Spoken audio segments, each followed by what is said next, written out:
Discover the Rock and Roll Hall of Fame and dive into the world of legendary artists. See artifacts like Michael Jackson's jacket from Thriller, handwritten lyrics from the Beatles, dresses from Tina Turner's collection, Taylor Swift's piano, and so much more. And experience the Rock and Roll Hall of Fame's new SNL exhibit with iconic artifacts like the cowbell from Will Ferrell's skit, Garth and Wayne's Wayne's World outfits, and Sabrina Carpenter's outfit from her 2024 performance. For more information, go to rockhall.com/exhibitions/SNL-50-years-music.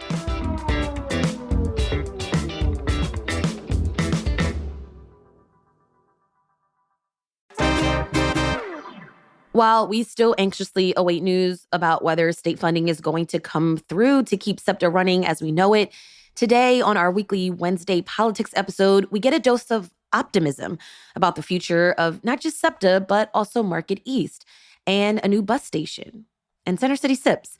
I'm over at City Hall sitting down with a man who deals with all of these issues and plenty more, City Councilmember Mark Squilla. It's Wednesday, July 16th. I'm Trenae Nuri, and we're talking politics.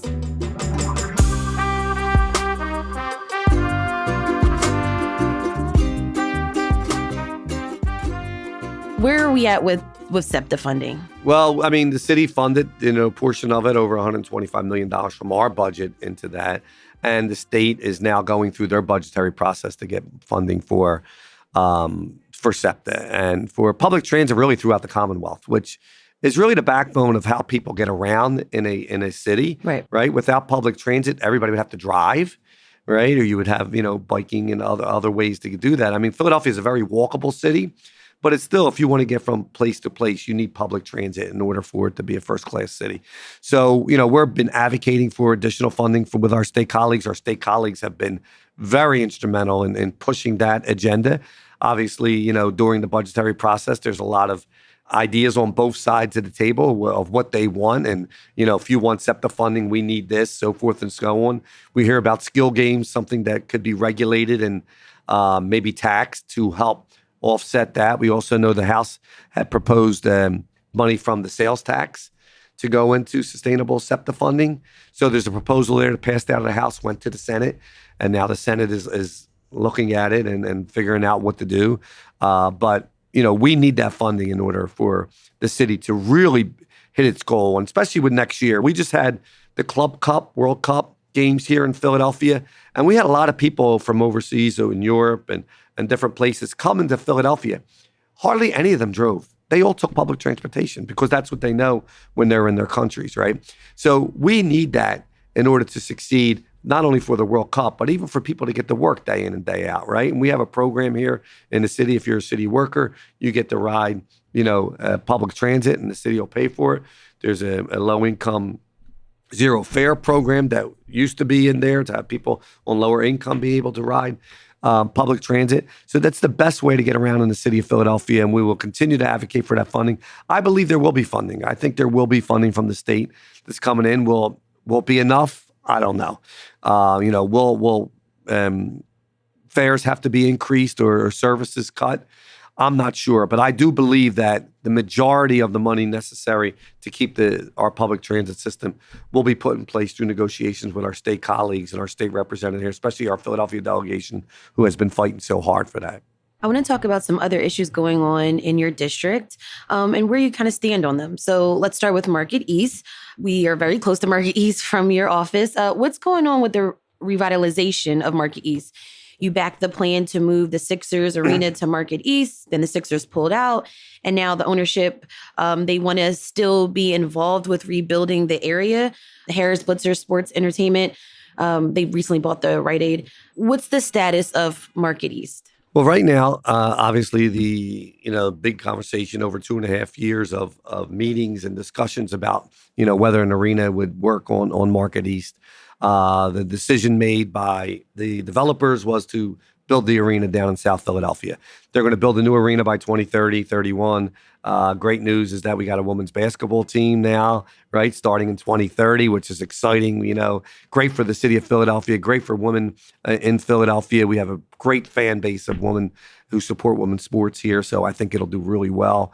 I think we're a great market. It's sad to think it took this long for us to get a women's professional sports team here, but that has finally been approved, and it's exciting because that'll have more venues and more reasons for people to go to our arenas down in South Philadelphia.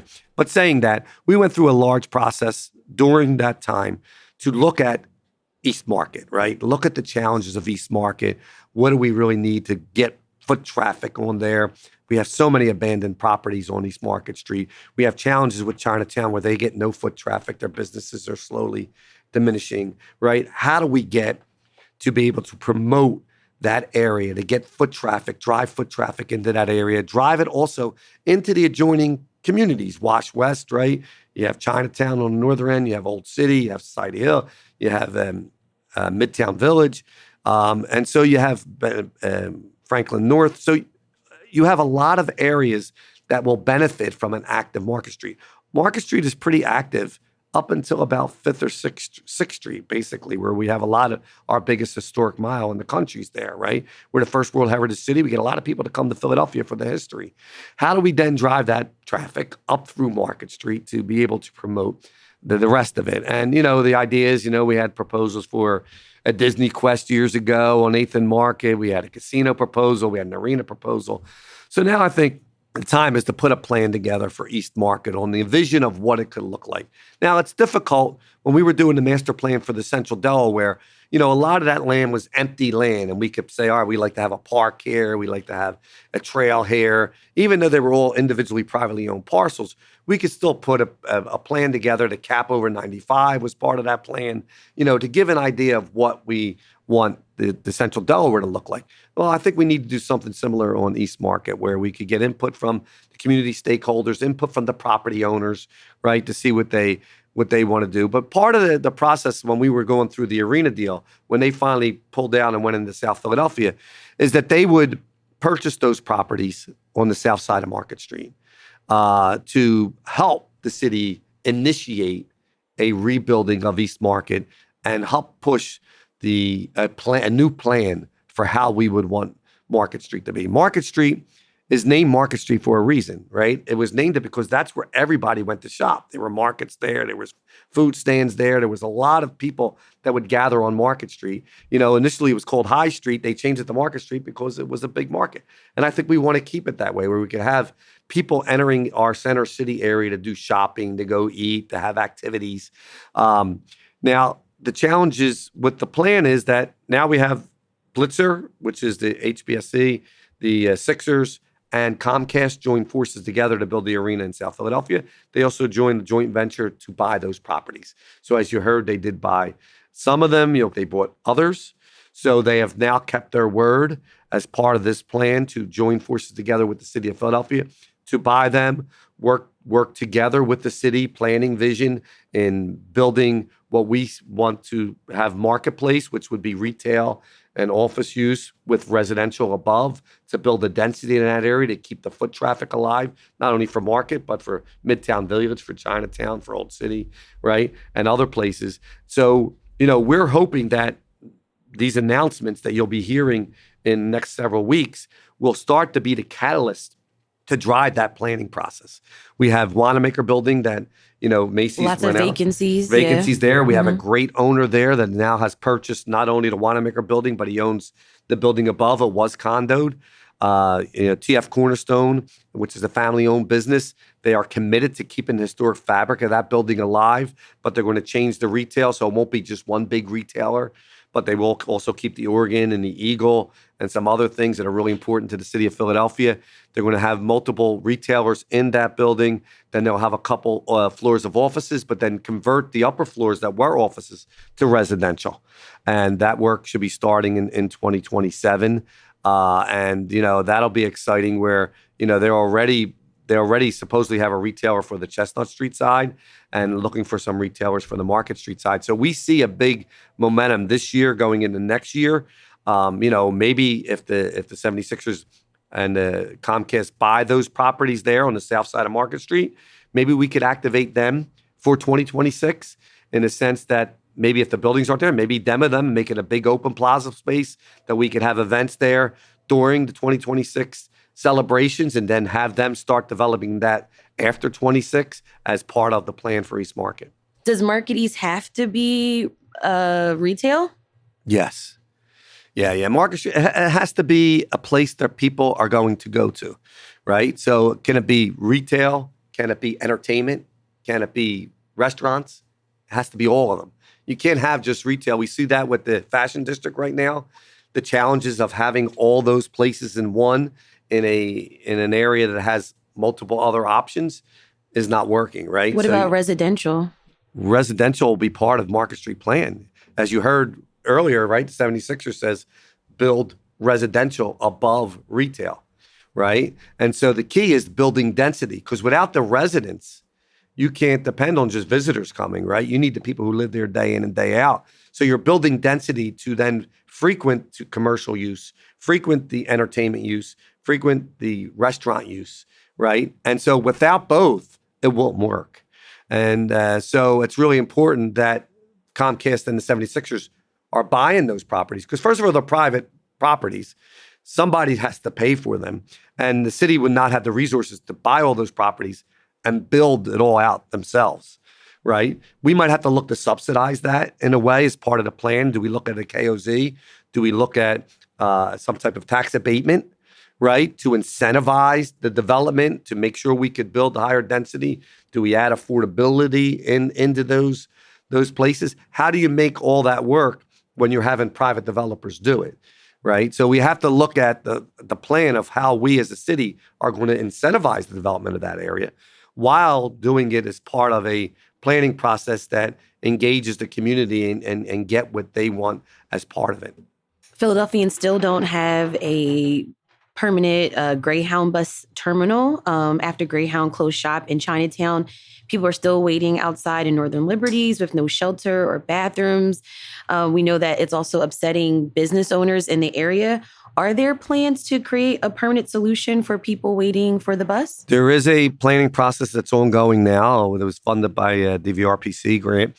There was a plan 8 or 10 years ago to relocate it because the city knew, Philadelphia knew, Greyhound sold all their properties.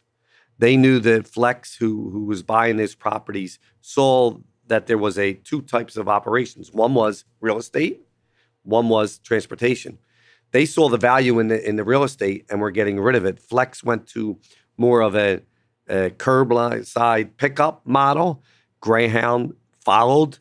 And so what Greyhound did was sell all the properties they owned. So they no longer want to be involved in having that. Now, the city's planning process, what I believe should have happened is during that time, we should have been engaging and looking at other areas, which you hear 30th Street mentioned all the time. They had a design for 30th Street, but with the projects going on there, with some of the challenges with the bridge that they have to reconstruct and other things, they weren't able to do that in a timely fashion. When Greyhound decided to move out and no longer hold the lease of that building, because they sold it, but they still were leasing it, right? One of the buildings on Arch Street was sold, so the access into that wasn't the same anymore. They couldn't make the turns as much going into that property. And they decided they were just going to be able to compete with the other transportation service to go curbside. Now, the mistake we made as a city is we allowed it to happen. I believe we should have said, no, you can't do curbside. We're a city of first class. We're here as a city. We're going to have to either provide a shelter that you're going to rent, or you have to stay here until we come up with a plan to move out. And that didn't happen. What happened was they just granted them a location on Market Street initially. That became a disaster, right? There wasn't enough room. Again, they were outside, there was bathrooms and anything like this. They're doing this throughout the country. And all their stops now have no terminals. But we should have said, we as a city are not going to accept that. We need to either help build one and then have you lease it, or you have to be part of that process to do it. And I think that's where we dropped the ball as far as a planning process was concerned, is that we had temporary plans, but nothing really etched in stone for them to go. So now the studies that are being done are looking at temporary sites for them to go that would be sort of a terminal. And, those sites are going to be released sometime in July, the end of July. I'm hearing 6 or so sites that they're looking at to put a temporary site in. But I'm hearing the permanent site still is possibly 30th Street, to have a permanent site built out, within several years. So we would need an interim site that will last us, 3 to 5 years, and then a permanent site where they would go eventually. And that's tough. Oh, absolutely. It's really a shame, because when you look at first-class cities, you don't think that people are standing on sidewalks with luggages waiting for them to get picked up. And I know that's the model of the transportation provider, but that shouldn't be a model for our city, right? The model for our city should be, we're providing a transportation shelter for our residents, the people visiting Philadelphia. That's world-class, first class. I mean, they have it in D.C., they have it in other places. And we need to do that. We need to do that here. And I think that we dropped the ball. Last administration did not really think about it. They knew it was ending, but never put that time in. And then when the new administration came in, it was already gone, right? So, it left a lot of challenges in place, and now you're playing catch up, which is never a way to build out a planning process, because no matter where you do it, people say, I don't want it here, I don't want it there, I don't want it there. Another project that's ongoing is the Chinatown Stitch project, intended to bring together the community after it was cut in half by the expressway.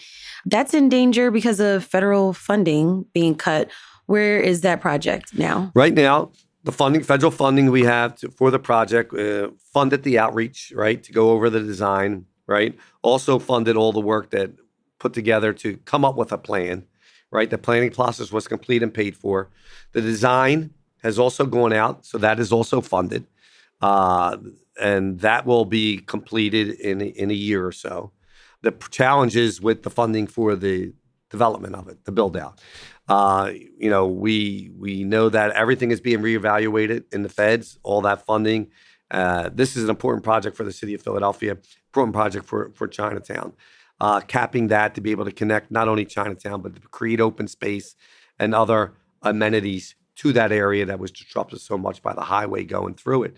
We hope that on the merit itself, that project will eventually be funded.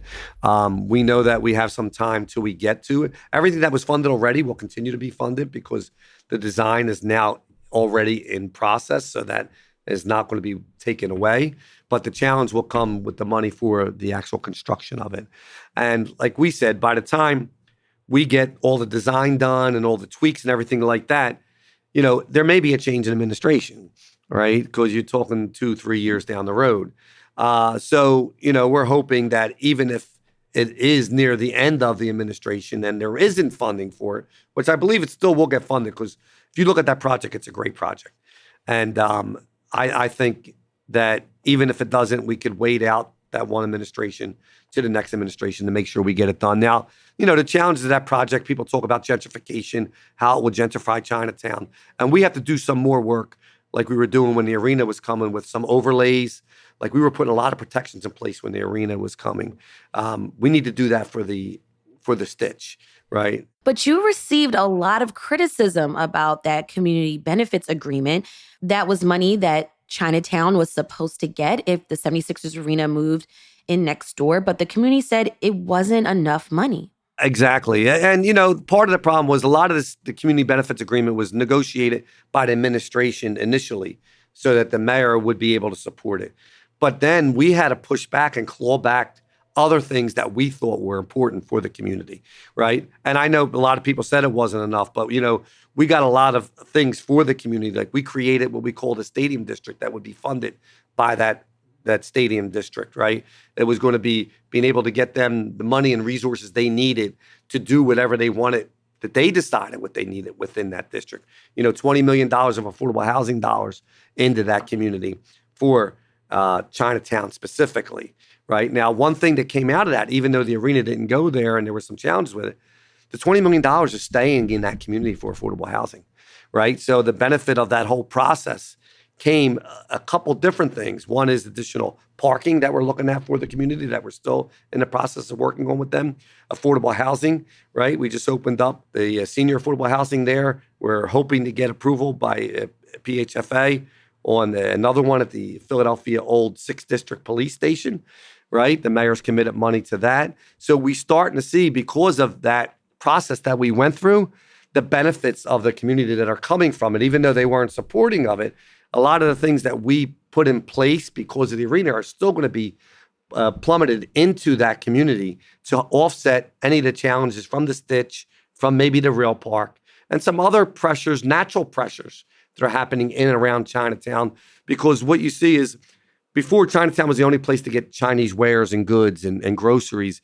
But now a lot of the Chinese population have moved into South Philadelphia, Washington Avenue area, moved into the Northeast. But they also opened up stores and businesses in those areas. So those people no longer go into Chinatown to shop any longer, right? They go into their communities.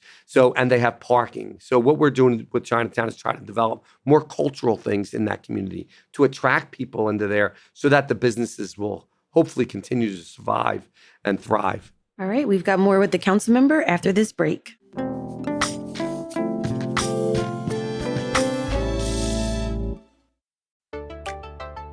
Did you know that jazz legend John Coltrane moved to the Strawberry Mansion section of North Philly as a child?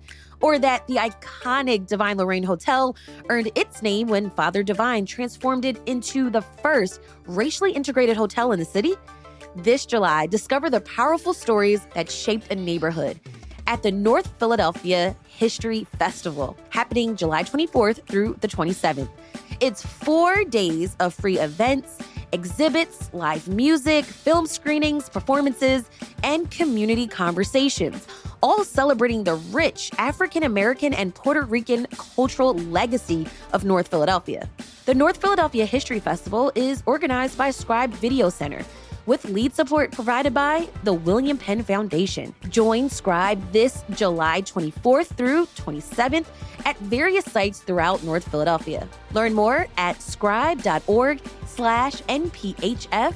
That's scribe.org/NPHF.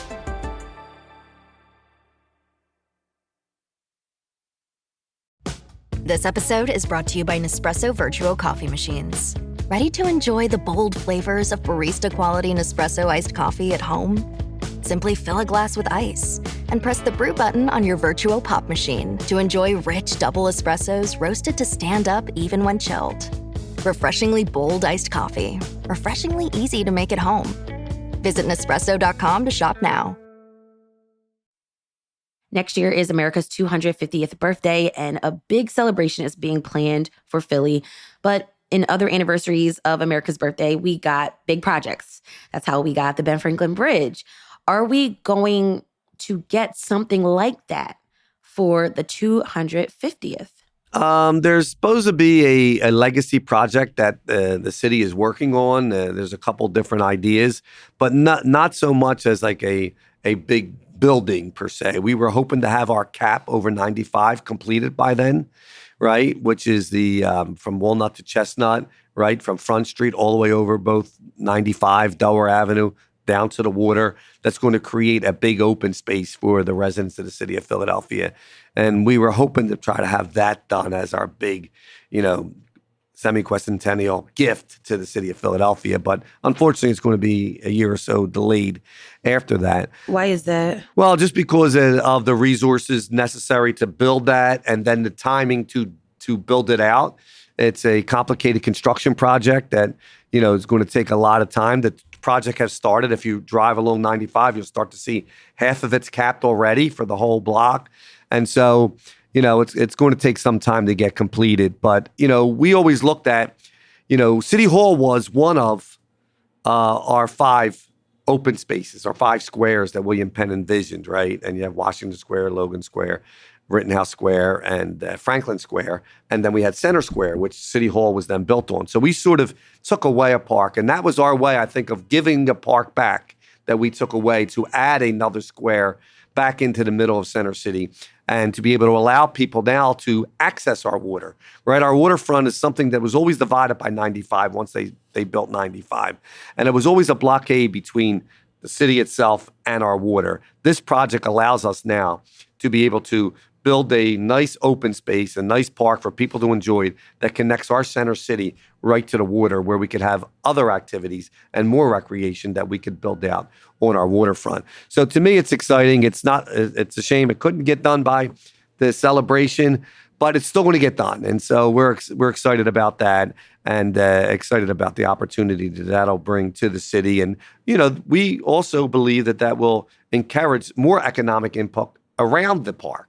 Right? There's developments RFPs that went out for Penn's Landing and some other places close by that cap, because people would want to live by there and access that daily, not just for visitors. Any deadline on when the project would be complete? It's 2028, most likely at this point. It may get pushed back further, but at this point, we're looking at 2028 to be completed. We heard earlier this summer, Gayborhood is going through interesting issues with Center City SIPS.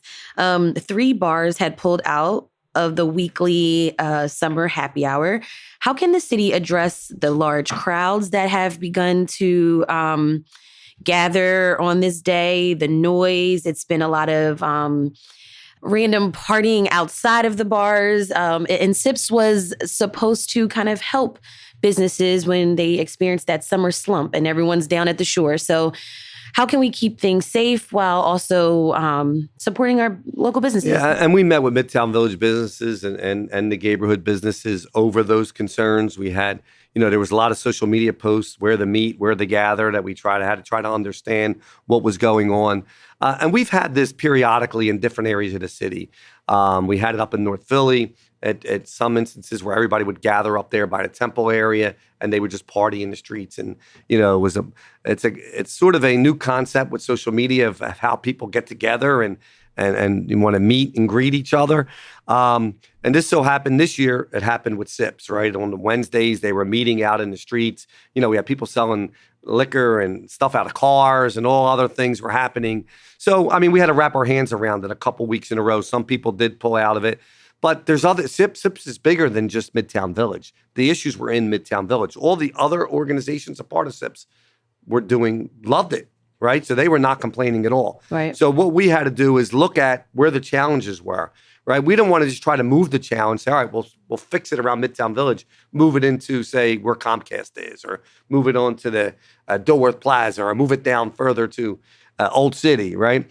Our goal was to figure out what was happening and then try to engage those people to say, hey, our goal is to get you into businesses, come enjoy Center City, not come and block the streets and gather and do some of the things that were hampering some of the challenges or creating some of the challenges in that community. So we work really closely with the businesses, with Center City District, and with the police department to look at what was going on, what was happening. They were taking videos of it. They were then monitoring social media to see how these meetups were starting, right? And so last week ended up being pretty good. The street crowds were down. They were moving constantly. Some of the people were going into the businesses, not just hanging outside. But it was too late for some of the businesses who went through 3 weeks of what they called chaos, right? People not being able to get in, scaring people away from going to the businesses. And, it was a challenge. So let's talk about where you grew up. You're a South Philly guy. South Philly, born and raised South Philly. I grew up around the 6th and Porter area. It was a great childhood, very blue-collar neighborhood. My area was mainly Jewish, but I went to an all-Irish school, and I was Italian. So it was a little different. You always had your different idiosyncrasies, and you got to learn, different cultures, which was great, but it was also challenging. And when I grew up, neighborhoods were very specific. Like, you stayed in your 3-block area. You didn't go out into the other 3-block area. It was a whole different neighborhood, right? What was your neighborhood? It's Whitman. Whitman, okay. Right. But within Whitman, you had different neighborhoods, right? You had an Irish section. You had a Jewish section. You had an African-American section. You had a Italian section. So you sort of didn't intermingle much with each other. But as you grew up and as you grew older, you were starting to go into different communities and see different things.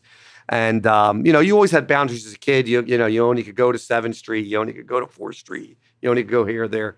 But, as kids and younger, we didn't have computers at the time. You had bikes, and we would go everywhere. Like, we would ride down to when they were building the stadiums down, a veteran stadium down in the 70s. We would go down there and ride up and down the ramps and down the lakes, FDR Park, right? Ride our bikes down there and ride around and explore.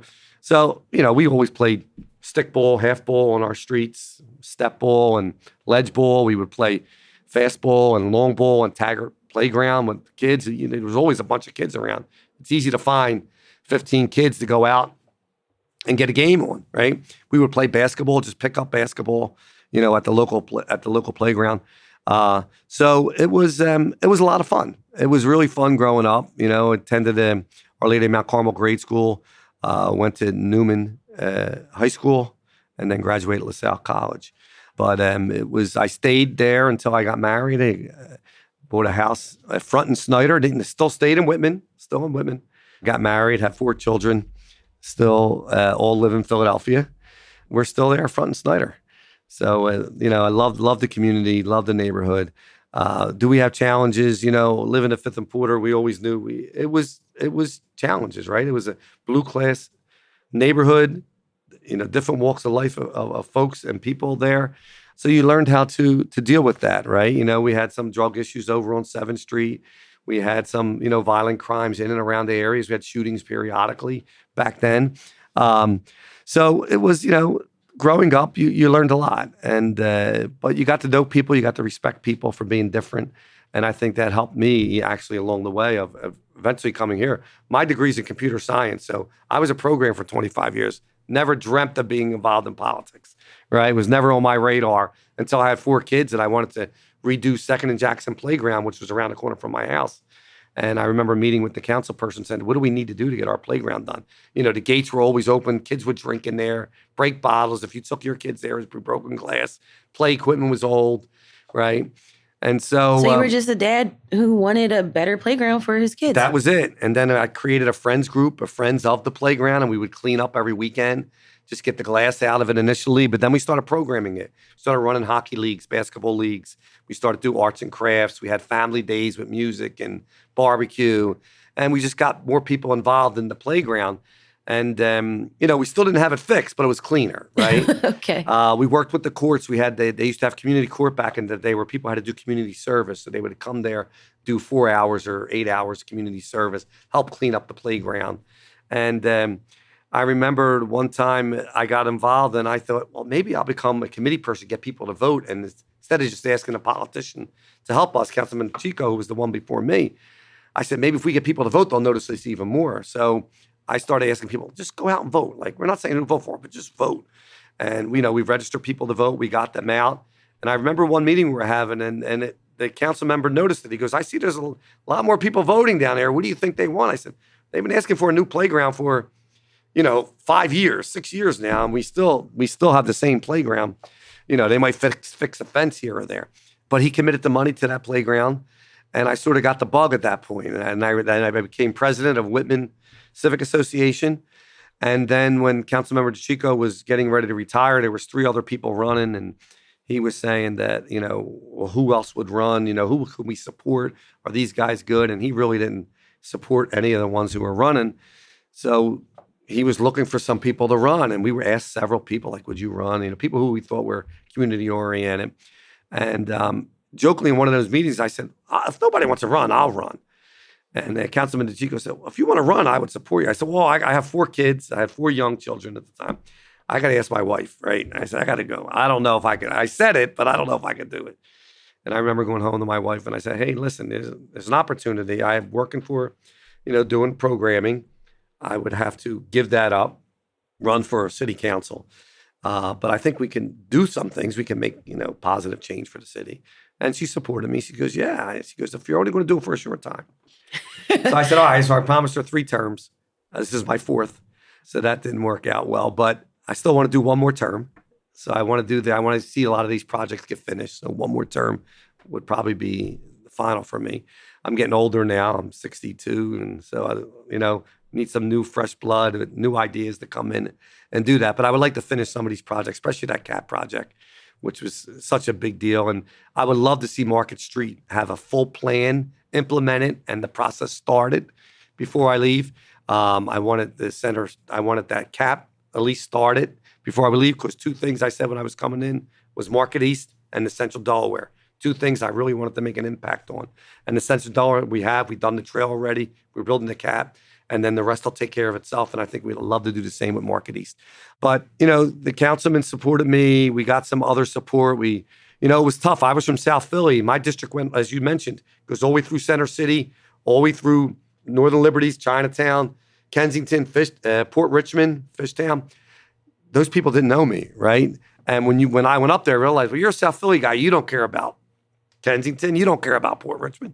And I said, no, I do. I want to do the same things that, we did down in South Philly. I want to bring it up here, And so it was a challenge, right? There was 3 other people running.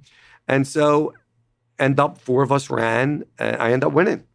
And, we got a lot of support from down in South Philly, and a little support up in Center City, not much here.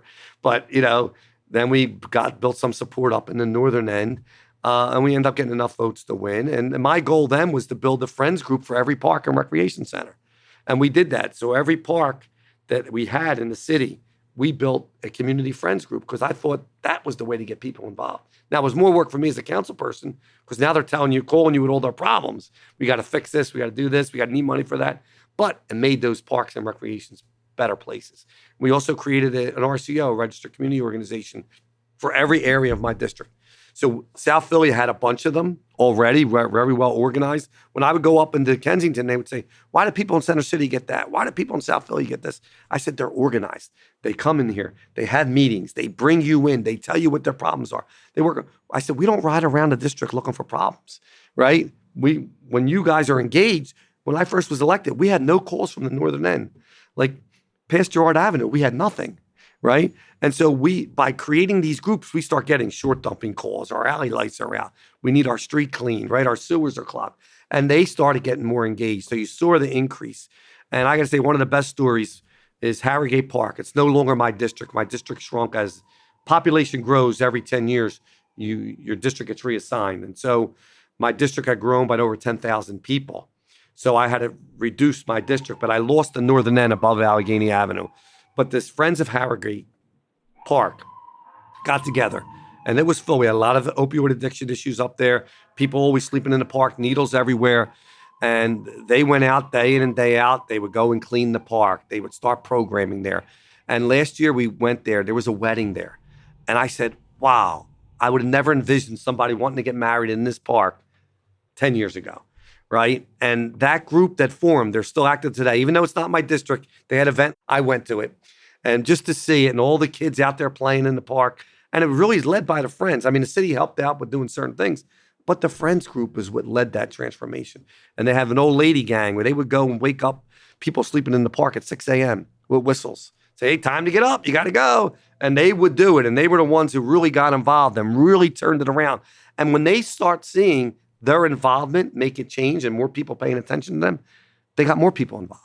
So that's sort of what grew in the northern end. The southern end already had a lot of that already, but the northern end started really getting organized and started screaming and hollering, we need this. They're still not getting everything they want, obviously. We still have a lot of challenges up in the Kensington area. We have issues and people feel like sometimes they're unheard, but they are more organized now. Their voices are they're at the table. Right? They're at these meetings. So that's a big accomplishment for me, just to get them involved and showing that their involvement made a difference. Is the Italian market in your district? Yes. Some of the immigrant workers down there have been afraid to show up to work. How are you working to keep those Philadelphians feel safe? What we did was we worked with Commerce and Councilmember Lozada's office. We came up with a pamphlet of Know Your Rights. Know what your rights are, especially with the challenges, because people are fearful, not only if they're illegal, but if they're legal and they get detained or taken away, right? And what those challenges are. Why go to work? We hear about kids not wanting to go to school, right? In fear. So the main thing we did was send down to the Italian market, the business district, and Know Your Rights pamphlets, understanding, that if ICE ever does go down. Now, we have reports that ICE was on 9th Street, they were on Pashock Avenue, and then we would check them out and they weren't there. But all these rumors were flying that they were in around there. And when those rumors start flying, that's when people start getting scared, and that's when they stop going, right? But the main thing was to know your rights. Like, they have to have a warrant, it has to have your name on it, right? You have to make sure that if they're asking you questions, that they're asking you, the person who's on that warrant. And if there's a private area in a place, if it's marked private, people can't go there, right? Unless they have a warrant. They can't just walk into a business. And it's not like saying break the law. We're not saying break the law, don't abide by the law, but know what your rights are. And I think it's important for people to know their rights. But it's very intimidating when you have somebody coming up with masks and they have a badge on or they have weapons on them and they're coming up on you and ask you questions. Myself even would be intimidated, like, oh my God, like, do I need a lawyer, right? What do I say? You don't know.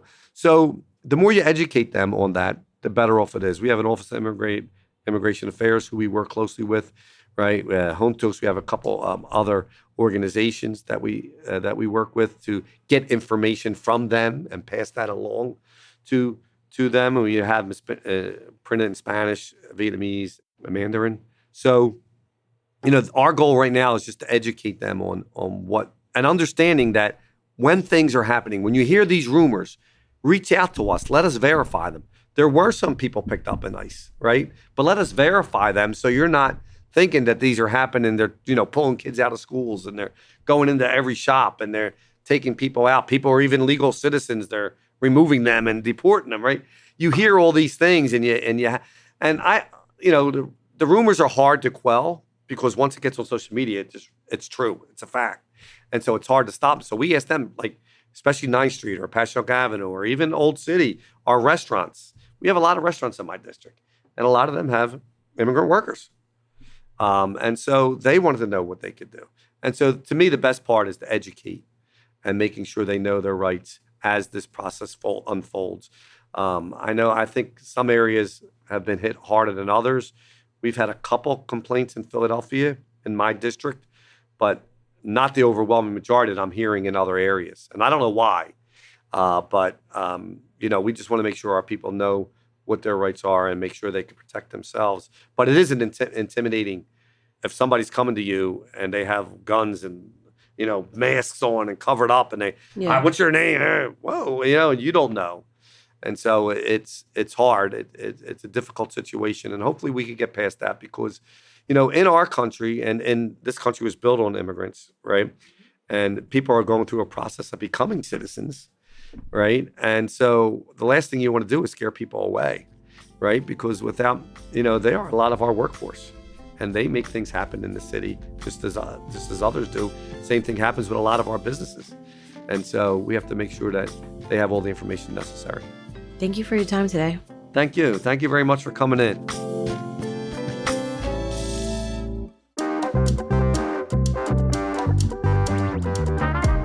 That's all for today here on CityCast Philly. Let us know what you think of this episode. Rate the show, leave us a review, and hit that subscribe button. Be sure to sign up for our morning newsletter, Hey Philly, to learn more about what else Philly's talking about. We'll be back tomorrow morning with more news from around the city. Bye.